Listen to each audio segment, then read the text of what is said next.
सर्वेभ्यो नमः। देववाणी संस्कृतं यूट्यूब चलदृश्यं प्रति भवतां भवतीनां च हार्दं स्वागतम्। मित्रों, काशिका वृत्ति श्रीमन श्री वामन जयादित्य विरचिता।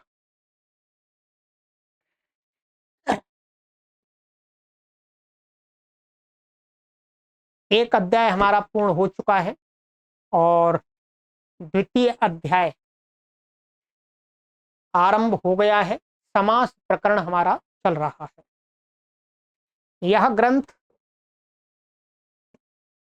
संस्कृत भाषा के प्रौढ़ व्याकरण को पढ़ने वाले पाठकों के लिए है। ठीक है, सामान्य पाठकों की समझ में नहीं आएगा।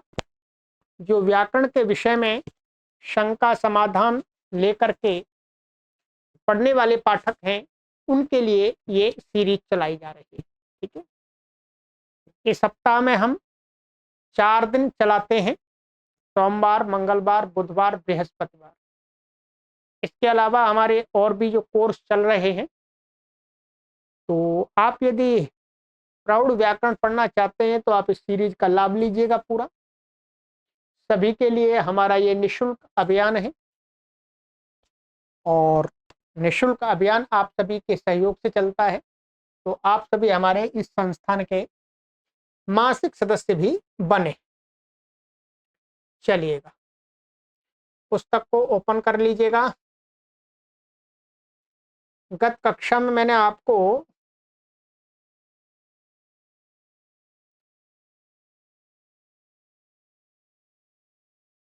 यहां तक पढ़ाया था, भक्षेण मिश्रीकरणम। 35वें सूत्र तक हमारा हो गया था। ठीक है,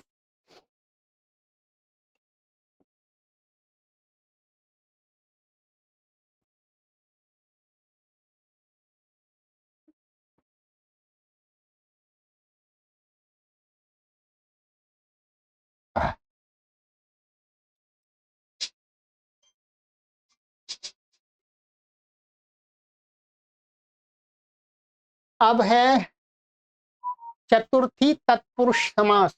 ठीक है, चतुर्थी तदर्थार्थ बले हित सुख रक्षितैहि। कहते हैं काशिकाकार, सुप सुपेति वर्तते। सुप सुपा की ऊपर से अनुवृत्ति आ रही है।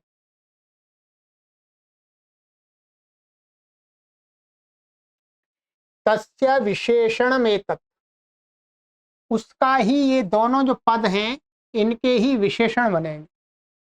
प्रथमांत पद प्रथमांत का विशेषण, तृतीयांत पद तृतीयांत का विशेषण। पहले आपको पता है, तदिति सर्वनामना चतुर्थ्यंतस्यार्थः परामृश्यते।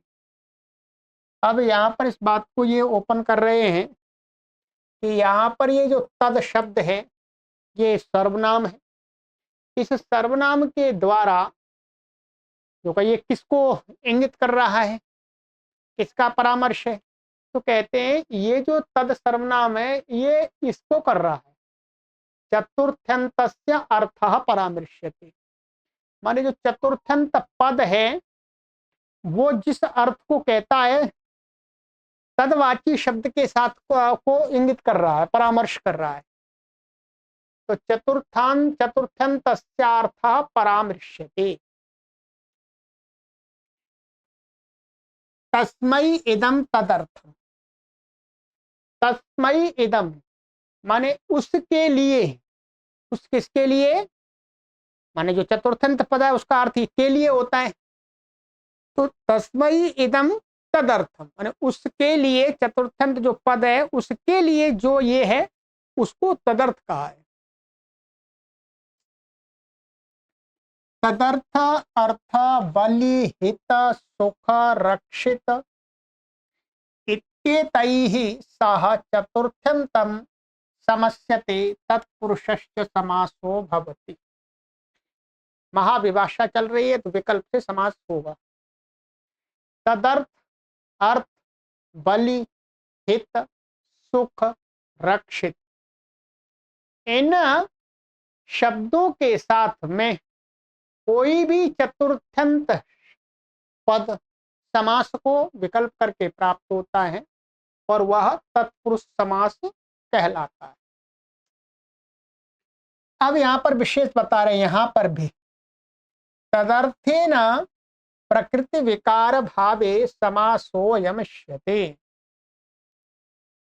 ये कह रहे हैं कि तदर्थ, उसके लिए यह, इस अर्थ में जो समास कह रहे हैं तो उसके लिए यह हर जगह नहीं, उसके लिए यह यहां पर प्रकृति और विकार भाव संभव होना चाहिए, माने प्रकृति और विकार का संबंध होना चाहिए, तभी ये समास इष्ट है, अन्यथा नहीं। अभी ये बताएंगे। यूपाय दारू, यूप दारू। अब देखिए ये चतुर्थंत है तो यूप के लिए दारू माने लकड़ी, ये लकड़ी किसके लिए? यूप के लिए। तो तदर्थ इसमें है, चतुर्थंत ये पद है, यूप के लिए, इसका अर्थ यूप माने खंबा अर्थ होता है। ये लकड़ी, दारू, दारू, दारू शब्द का अर्थ है लकड़ी, ये लकड़ी है वो किसके लिए? खंबे के लिए है। चतुर्थ्यंतस्य अर्थः परामर्श्यते, चतुर्थी का जो ये अर्थ है के लिए, तो उसका परामर्श दिया जा रहा है। ठीक है। अब दारू, अब यहां पर क्या है? प्रकृति विकार भावे, तो यूपा और दारू में क्या है? प्रकृति और विकार का भाव है। जो लकड़ी है, दारू है, वो क्या है? प्रकृति, और यूप क्या है? विकार, विकृति। लकड़ी है, लकड़ी से खंबा बनता है, तो ये प्रकृति और विकृति भाव होने पर ही तदर्थ में समास होता है। ऐसी कुंडलाय हिरण्यम, कुंडलों के लिए सोना, तो कुंडल क्या हो जाएंगे? विकृति, और हिरण्य क्या हो जाएगा? हिरण्य, सोना, प्रकृति। कुंडल हिरण्यम, ये समास हो गया, विकल्प भी हो गया, वाक्य भी रह गया और ये भी रह गया। इसलिए प्रकृति विकार भाव होने पर ही होता है, इसलिए क्या? यह न भवति, यहां पर नहीं होता है। जैसे रंधनाय स्थाली अवहननायोलूखलमिति। अब देखिएगा, के लिए तो यहां पर भी है, रांधने के लिए, पकाने के लिए। हिंदी में भी जो रांधना शब्द पकाने अर्थ के लिए गांव देहात में प्रयोग होता है, उधर आगरा, मथुरा, राजस्थान साइड में भी रांधना बोलते हैं, किसी चीज को पकाना होता है। ठीक है। तो रंधनाय, इसी से बना है वो रांधना। रंधनाय स्थाली, रांधने के लिए ये बटलोई है, पात्र है, माने भगोनी आदि। के लिए तो यहां पर भी है, चतुर्थंत के लिए है, तदर्थ हो रहा है, परंतु रंधनाय स्थाली, इसमें और इसमें प्रकृति और विकृति भाव नहीं है। स्थाली रंधना का वो नहीं है, विकार नहीं है, क्योंकि रंधना, रंधन शब्द तो पकना क्रिया को कहता है, तो इसलिए यहां पर समास नहीं होता है। ऐसे अवहननायोलूखलम इति, कूटने के लिए उलूखल, तो अवहननम, अवहनन और उलूखल, इनमें प्रकृति विकृति भाव संभव नहीं है, इसलिए नहीं होगा समास, ये ऐसे रहेगा। चतुर्थी चास्मादेव ज्ञापका तादर्थे भवति। इस बात को आप ध्यान रखेंगे। कहते हैं तादर्थ्य में, माने के लिए अर्थ में, के लिए अर्थ में हम चतुर्थी करते हैं, परंतु के लिए अर्थ को बताने के लिए चतुर्थी का महर्षि पाणिनि ने कोई सूत्र नहीं बनाया विभक्ति प्रकरण में के लिए। और वो चतुर्थी कहां से होती है, तो बता रहे इसी ज्ञापक से होती है कि चतुर्थी चास्मादेव, इसी ज्ञापक से ही तादर्थ में होती है। के लिए अर्थ में हम चतुर्थी कर देते हैं, बहुत करते हैं संभाषण में, लेखन में, हर जगह चतुर्थी के लिए अर्थ में, वो इसी ज्ञापक से होती है। ठीक है, तो इसी ज्ञापक से ही चतुर्थी तादर्थ में होती है। ठीक है, ये ध्यान रखेंगे।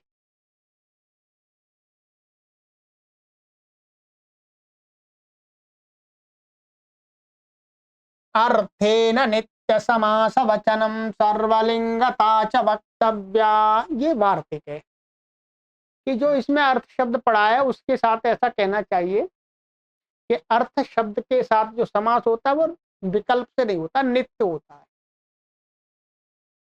और नित्य होता है और उसमें सर्वलिंगता, जो समस्त पद होता है वो तीनों लिंगों में उसके रूप चलते हैं। स्त्रीलिंग में भी हो सकता है, पुल्लिंग में भी हो सकता है, नपुंसकलिंग में भी हो सकता है। ब्राह्मणार्थम पयः, ब्राह्मणाय इदम पयः, ब्राह्मणार्थम पय, पयः के अनुसार ही नपुंसकलिंग हो गया। ब्राह्मण के लिए ये दूध या पानी, ब्राह्मणार्थाय वागुः, ब्राह्मण के लिए ये लपसी। यहाँ ये स्त्रीलिंग है तो ये स्त्रीलिंग हो गया। यदि कुछ पुल्लिंग होगा तो पुल्लिंग हो जाएगा। पुल्लिंग का आप और ढूंढ सकते हैं कोई ऐसे?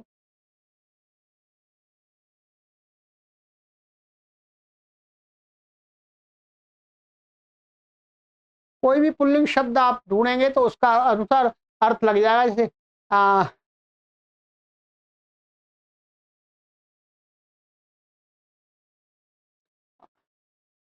अच्छा ऐसा कर सकते हैं, ब्राह्मणाय पुरुषः, हम ब्राह्मणाय अयम पुरुषः ब्राह्मणार्थः पुरुष, ब्राह्मण के लिए ये व्यक्ति है, तब ब्राह्मणार्थः पुरुषः वहां पुल्लिंग हो जाए।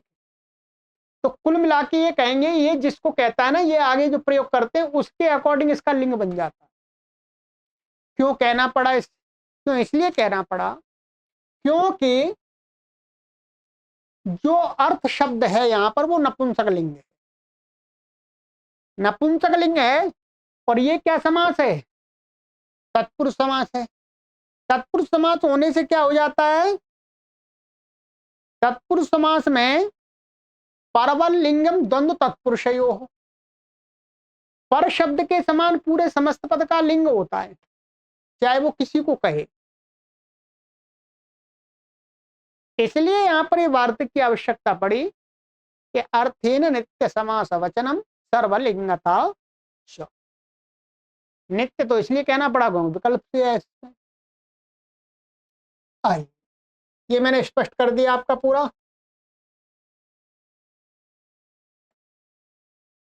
बलि, कुबेराय बलि, कुबेर बलि, कुबेर के लिए ये बलि। अब यहाँ पर क्या है, तदर्थ में नहीं हो सकता था क्योंकि प्रकृति और विकार भाव में, यहाँ प्रकृति और विकार भाव नहीं है, इसलिए अलग से पढ़ना पड़ा। प्रकृति विकार भाव में यहाँ हमें मन प्रकृति विकार भाव न होने पर भी बलि के साथ समास करना है, तो फिर यहाँ पर अलग से पढ़ना पड़ा। कुबेर बलि, महाराज बलि, गोहितम, अश्वहितम, गोसुखम, सभी समास आपको अष्टाध्यायी भाष प्रथमा वृत्ति में करा दिए गए हैं।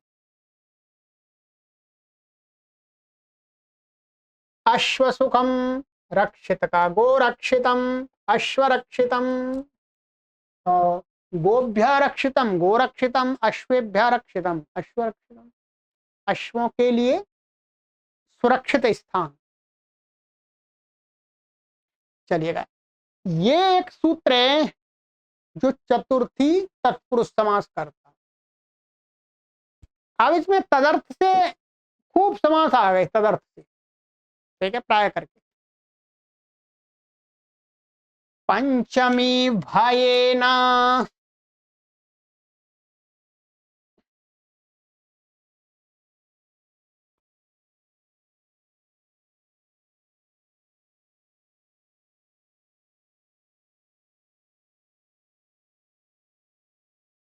पंचमी भयेन सुप सुपेति वर्तते। ठीक है, वही तस्य विशेषण एतत्, उसी का विशेषण है प्रथमांत, प्रथमांत का, तृतीयांत, तृतीयांत का। पंचम्यंतम सुबंतम भय शब्देन सुबंतेन सह समस्यते विभाषा तत्पुरुषस्य समासो भवति। कोई भी पंचम्यंत सुबंत भय शब्द के साथ में क्या होता है, समास को प्राप्त होता है और विकल्प करके, और वो तत्पुरुष समास होता है। वृकेभ्यो भयम वृक भयम, चोरेभ्यो भयम चोर भयम, दस्यु भयम। ठीक है, अब यहाँ पर कहते हैं, बहुत कम कहा है वैसे, पंचमी का जो तत्पुरुष समास कहा है वो महर्षि पाणिनि ने एक ये सूत्र बनाया मुख्य रूप से, और कुछ आगे बनाए हैं, पर इससे भी अधिक मिलता है, इससे भी अधिक मिलता है, तो उसको इसको योग विभाग करके कर लेते हैं। पंचम्यंतम सुबंतम समर्थेन सुबंतेन सह समस्यते। चलिएगा, तो ये हो गया। अब यहाँ पर एक वार्तिक बना दिया, भय भीत भीति भी भीति भी रीति इति वक्तव्यम। आचार्य कात्यायन कहते हैं कि यहाँ पर ऐसा कहना चाहिए कि भय के साथ में भीत भीति भी, अच्छा, और भी ये तीन शब्द और जोड़ लेने चाहिए। माने भय भीत भीति भी रीति वक्तव्य। वृकेभ्यो भीता वृक भीता, भीत के साथ भी समास हो गया, वृक भीति ही और वृक भी यहां पर भी हो गया। बेड़ियों से डरने वाला व्यक्ति, ये अर्थ होगा। पूर्वस्यैवायं बहुल ग्रहणस्य प्रपंच। कह रहे हैं कोई बनाने की आवश्यकता नहीं है, ऊपर जो कर्तृकर्णे किताब बहुलम में जो बहुल पढ़ दिया है ना, उसी से काम चल जाएगा, कोई परेशानी नहीं। ठीक है, पूर्वस्यैवायं बहुल ग्रहणस्य प्रपंच, ये पूर्व का जो बहुल ग्रहण है उसी का प्रपंच चल रहा है। बहुल ग्रहण से अपने आप में बता दिया था, जैसे वहां सप्तमी में कर दिया था समास में, पंचमी में भी हो जाएगा। इन सबको कहने की, इसकी भी कहने की आवश्यकता नहीं है, इसकी भी कहने की आवश्यकता नहीं है, कह रहे। तथा च ग्राम निर्गतः अधर्म जुगुप्सु रित्येव मादि सिद्धम भवति। क्योंकि ये पढ़ दिया आपने, और समास तो यहां पर भी मिलता है, ग्राम निर्गतः, ग्रामात निर्गता, ग्राम निर्गतः। ये कैसे बन गया, ये तो उसी से बना है फिर बहुल ग्रहण से। तो जब बहुल ग्रहण से ये बन जाता, निर्गत के साथ में गाम का समास हो जाता पंचम्यंत का, तो इन सबके साथ में भी हो जाएगा। ऐसे अधर्म जुगुप्सु, अधर्मात जुगुप्सु, अधर्म जुगुप्सु, यहाँ पर भी बहुलम से समास कर दिया पंचमी, पंचम्यंत अधर्म शब्द का जुगुप्सु शब्द के साथ कर दिया, तो इत्येवम आदि सिद्धम भवति। तो इसलिए क्या है, वहां बहुल ग्रहण से ये उदाहरण सिद्ध हो जाते हैं, ये सब हो जाएंगे। तो इसका मतलब हो गया, ये बता रहे प्रपंच है, प्रपंच माने, और थोड़ा सा बता रहे हैं, थोड़ा सामने रख रहे हैं खोल खोल के, भाई ऐसा भी होता है, ऐसा भी होता है। ठीक है, चलिए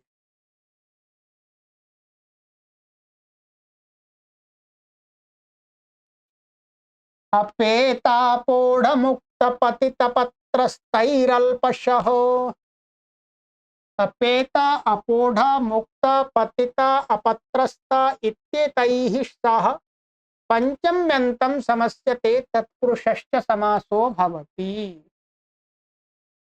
कह रहे हैं अपेता अपोढ़ मुक्त पतित अपत्रस्त, इन शब्दों के साथ में पंचम्यंत सुबंत समास को प्राप्त होता है विकल्प करके, और वो तत्पुरुष समास होता है। अपेत का सुखापेत, अपोढ़ का कल्पनापोढ़, चक्रमुक्त, स्वर्गपतितः स्वर्ग से गिरा हुआ, अपत्रस्त का तरंगापत्रस्तः। अल्पश इति समासस्याल्प विषयताम् आचष्टे।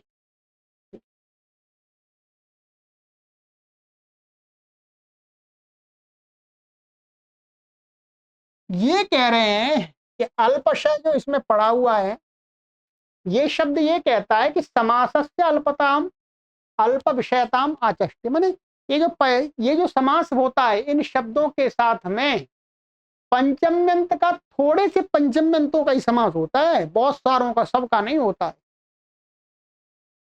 जो ये शब्द दिए हैं इनके साथ कुछ ही पंचम्यंत पदों का समास होता है, ठीक है। तो समास के अल्प विषय को ये बता रहा है अल्पश। तो अल्पा पंचमी समस्यते न सर्वा, माने थोड़ी सी पंचम्यंत सुबंत समास प्राप्त होते हैं, सभी पंचम्यंत नहीं होते हैं। इसलिए क्या होता है, प्रासादात पतितः भोजनात् अपत्रस्ता इत्येवम् आदौ न भवति। अब यहाँ पर समास नहीं होगा, ये पंचम्यंत पतित पतित का समास नहीं होगा, यहाँ पर नहीं होता, क्योंकि इसका होता ही नहीं, दिखाई नहीं देता, कहीं साहित्य में प्रयोग ही नहीं है, साहित्य में प्रयोग नहीं।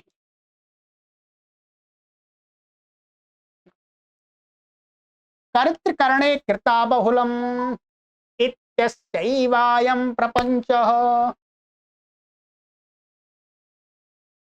तो कर्तृकरणे कृता बहुलम, ये सूत्र भी वास्तव में इसी का ही प्रपंच है, उसी से सब कुछ सिद्ध हो जाएगा, बहुलम से कोई दिक्कत नहीं है, परंतु और सामने रख दिया गया, ऐसा होता है। चलिए, स्तोकांतिक दूरार्थ कृच्छ्राणि कतेना, स्तोक अंतिक दूर इत्येवमर्थाः शब्दाः कृच्छ शब्दश्च पंचम्यन्ताः कतान्तेन सह समस्यन्ते तत्पुरुषश्च समासो भवति। कहते हैं कि स्तोक अंतिक दूर, इन अर्थ वाले दूसरे, इनके पर्यायवाची सभी आ जाएंगे, और कृच्छ शब्द ये पंचम्यंत जो होंगे, ये तो किसी भी कता प्रत्यांत शब्द के साथ में समास को प्राप्त हो जाते हैं विकल्प करके, और वो तत्पुरुष समास होता है। स्तोकान मुक्तः अंतिका अंतिकादागतः अभ्यासादागतः दूरादागतः विप्रकृष्टादागतः कृच्छ्रान मुक्तः कृच्छ्रालब्धः। इसमें क्या हो रहा है, पंचमी का लुक नहीं हो रहा समास होने पर। क्यों? पंचम्या स्तोका दिव्या से क्या हो जाता, अलुक, अलुक अलुक कर दिया है। तो अलुक कर दिया है तो क्या फायदा समास करके, समास करके वही फायदा, ऐक पद्यम ऐक स्वरियम च, एक पद बन गया है। अब ये अलग अलग पद नहीं है, चाहे बेशक पंचमी दिख रही हो, पर दो एक ही पद है, और अब इसमें एक ही स्वर लगे, ठीक है। अब एक वार्तिक बता रहे हैं यहाँ पर, शत सहस्र परेणेति वक्तव्यम। ये कहते हैं कि शत और सहस्त्र शब्द पर शब्द के साथ इनका समास कहना चाहिए, ठीक है। माने शत सहस्त्र पंचम्यंतों का पर शब्द है, उसके साथ समास कहना चाहिए। शतात परे परशत परशताः, सहस्रात् परे परसहस्राः, ठीक है। इसका अर्थ है 100 से परे, परे परे का अर्थ है अधिक, 100 से अधिक, 1000 से अधिक, परशताः और परसहस्राः, 1000 से अधिक, 100 से अधिक।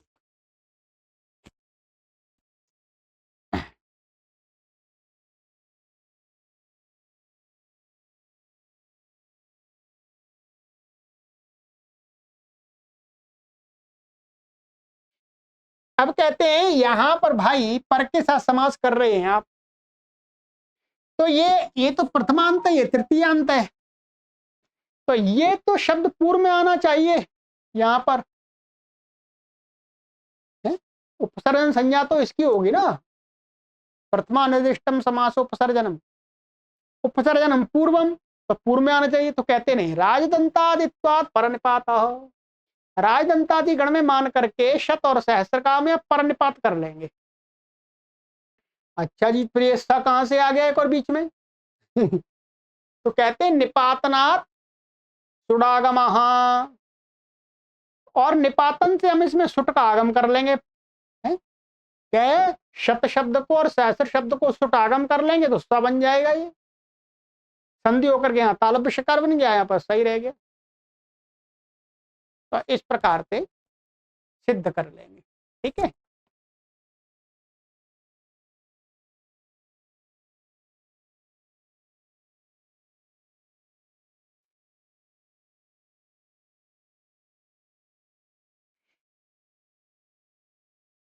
ये पंचम अंत हो गया। सप्तमी शौंडई, सप्तम्यंतम शौंडादिभिः सह समस्यते तत्पुरुषश्च समासो भवति। कहते हैं सप्तम्यंत कोई भी पद शौंडादि गण में पड़े हुए जो शब्द हैं उनके साथ में समास को प्राप्त होता है विकल्प करके, और वो तत्पुरुष समास होता है। अक्षेषु शौंडाः, अक्ष शौंडाः, अक्षधौ धूर्ताः, अक्षकितवः, ये हो गया। ठीक है, शौंडाः धूर्ता कितवा व्याड प्रवीण संवीत अंतर, ये शब्द यहाँ पड़े हुए हैं। यहाँ अंतर शब्द कहते हैं अंत शब्द तो अत्राधिकरण प्रधान एवं पठ्य, जो ये अंत शब्द है अव्यय, ये अधिकरण प्रधान वाला है, आधार प्रधान वाला, माने मैं इसका अर्थ होगा, मैं पर। ठीक है, तो ये अंतर शब्द क्या है, अधिकरण प्रधान वाला है। यहाँ पर अधि पटु पंडित कुशल चपल निपुणा, ये गण हैं और ये आकृति गण है। इसमें इसी प्रकार के और भी शब्द कहीं दिखते हैं तो उनको इसमें रख करके समास किया जाएगा। अब यहाँ पर एक बात कहते हैं भाई, अक्षेष शौंडा, अक्ष शौंडा, ये कर दिया आपने समास, इसमें आप सप्तमी लाए, इसमें लाए क्या, किस माने क्या कारक मान के लाए, तो कहते हैं आधा अधिकरण मान के लाए।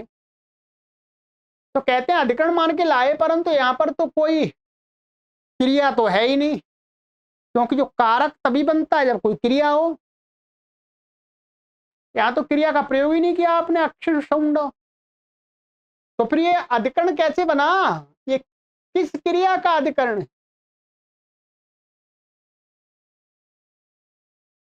स्वाभाविक है, ये सामान्य शंका नहीं उठती वैसे, परंतु शंका उठाई।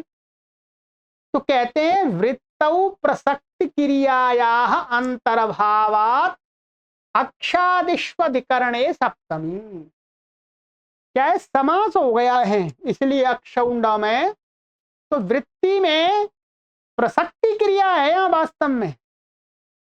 अक्षेषु प्रसक्त माने अक्षों में लगा हुआ, पासों में लगा हुआ, उस प्रसक्ति क्रिया के प्रति ये क्या है, अधिकरण, आधार। तो और वो प्रसक्ति क्रिया यहाँ पर क्या साइलेंट है समास में, वो समास वृत्ति से ही जात हो रही है। तो क्रिया अंतर्भावात, तो उसी में समाविष्ट हो जाने से अक्षादिशु में अधिकरण सप्तमी, अधिकरण में सप्तमी, ये बात विशेष बता दी। चलिएगा, सिद्ध शुष्क पक्व बंधैश्च,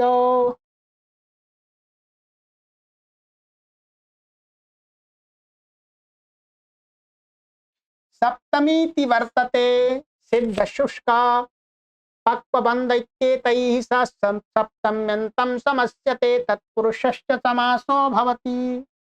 ये शब्द हैं चार, इनका सप्तम्यंत सुबंत के साथ समास होता है, विकल्प करके तत्पुरुष समास होता है। तो कहते हैं शांकाश्य सिद्धा, काम्पिल्य सिद्धा, आतप शुष्क, छाया शुष्क, थाली पक्व माने बटलों में पका हुआ, कुंभी पक्व घड़े में पका हुआ, घड़ी में माने छोटे से घड़े में, चक्रबंध चक्र में बना हुआ। कहते हैं बहुल ग्रहण शैवायम उदाहरणम, उदाहरण प्रपंच। ये भी अलग से कहने की जरूरत नहीं है, बहुल ग्रहण का ही ये भी प्रपंच ही है। बहुल ग्रहण से कृतलटो बावलम से वो कर्तकर्णी किताबोलम से ही सिद्ध है, परंतु यहाँ प्रपंच उसी का विस्तार बता दिया है। ठीक है, चलिएगा आज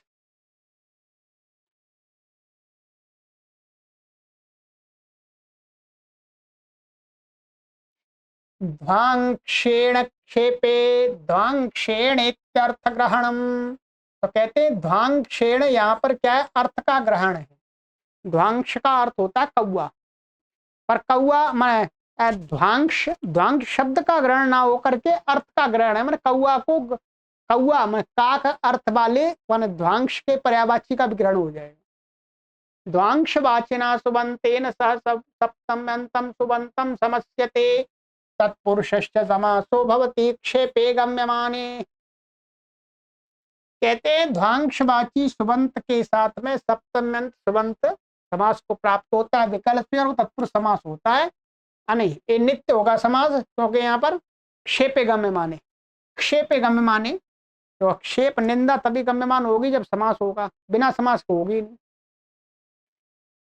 तो योगा है, तो विकल्प की अनुवृत्ति आते हुए भी ये क्षेप गम्यमाने कह दिया, क्षेप गम्यमाने, इसलिए नित्य समास होगा ये।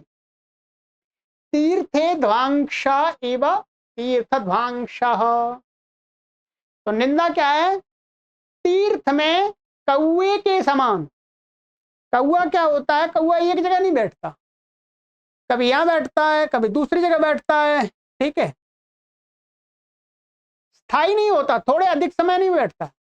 तो उसी प्रकार से जो विद्यार्थी पढ़ने वाला थोड़ा यहाँ देख लिए, यहाँ रह लिए, पढ़ लिए, अरे यहाँ कुछ पढ़ाई नहीं हो रही, अरे वहां चलते हैं, ओ वहां देख वहां थोड़े रहे, अरे यहाँ कुछ पढ़ाई नहीं हो रही, तो ऐसे घूम घूम करके समय नष्ट कर देते हैं, उनको बोलते हैं तीर्थ ध्वांश। ये विद्यार्थियों का लक्षण है। ऐसे विद्यार्थी तीर्थ ध्वांश विद्यार्थी कभी पढ़ नहीं पाते। ये हमने अपने समय में स्वयं देखा कि हम जिस गुरुकुल में पढ़ते थे वहां पर हमारे समय में न जाने कितने विद्यार्थी आते थे, कोई 6 महीने रुकता था, कोई 1 वर्ष रुकता था और चले जाते थे, अरे यहाँ पढ़ाई नहीं हो रही, यहाँ ये नहीं हो रहा, यहाँ ये नहीं हो रहा। और वो घूमते घूमते आज हम उनके बारे में सुनते हैं तो वो पढ़ ही नहीं पाए। और हमने एक ही जगह, भाई जैसी पढ़ाई हो रही है बहुत अच्छी हो रही है, यही पढ़ेंगे, तो एक ही जगह हम रहे तो हम पढ़ लिए। तो उस प्रकार के विद्यार्थियों के लिए प्राचीन काल में भी ऐसे विद्यार्थी हुआ करते थे, अरे भैया वो गुरुजी अच्छा पढ़ाते हैं, वहां चले गए, वहां फिर थोड़े दिन रहे, अरे यहाँ पढ़ाई नहीं है, वहां के गुरुजी अच्छा पढ़ाते हैं, और उस आश्रम में अच्छा पढ़ाते हैं, उस मठ में अच्छा पढ़ाते हैं। ऐसे घूमते रहते हैं, समय नष्ट हो जाता है, समय निकल जाता है, पढ़ भी नहीं पाते। ठीक है, तो निंदा है उन्हें, ऐसा विद्यार्थी अच्छा नहीं माना जाता। अनवस्थित इत्यर्थ माने जो स्थित नहीं रहता। तीर्थ काकः तीर्थवायसः वो एक ही अर्थ है। क्या देखा, ध्वांश का अर्थ का ग्रहण है, इसलिए काक भी आ गया, वायस भी आ गया। क्षेपयति किम, भाई निंदा गम्यमान होनी चाहिए। तीर्थे ध्वांश तिष्ठति, तीर्थ माने जाए जहाँ गुरु का आश्रम आदि है उसको तीर्थ कहते हैं, तो वहां पर कौआ बैठता है, कौआ बैठता हुआ वहां कौआ बैठता है। तो यहाँ पर जो निंदा गम्यमान होगी वो उपमा से होगी, उपमा देनी पड़ रही है कौए से, तो इव का प्रयोग हो रहा है, तो यहाँ समास नित्य होगा ये, ठीक है।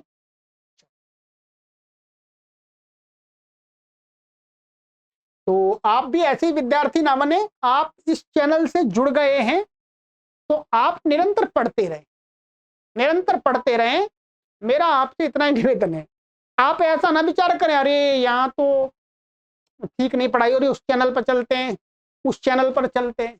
नहीं, आप पढ़ नहीं पाएंगे। आप इस श्रेणी के विद्यार्थी बन जाएंगे, इस श्रेणी के विद्यार्थी किसी भी क्षेत्र में सफल नहीं हो पाते। ठीक है, आपको तो बगुले के समान बनना है। ठीक है, कैसा?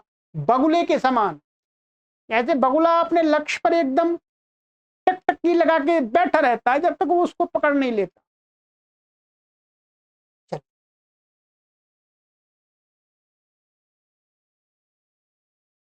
तो आज इतना ही करेंगे, अभी चल रहा है सप्तम मंथ का ही चलेगा ये। ठीक है,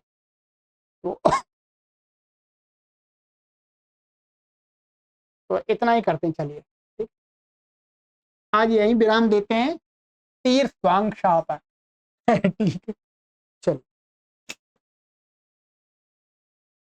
और मित्रों, आपसे निवेदन करते हैं कि आप जो कम्युनिटी कॉलम है उसको अवश्य देखें।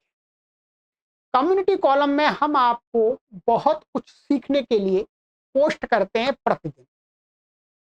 ठीक है, सर्वेभ्यो नमः।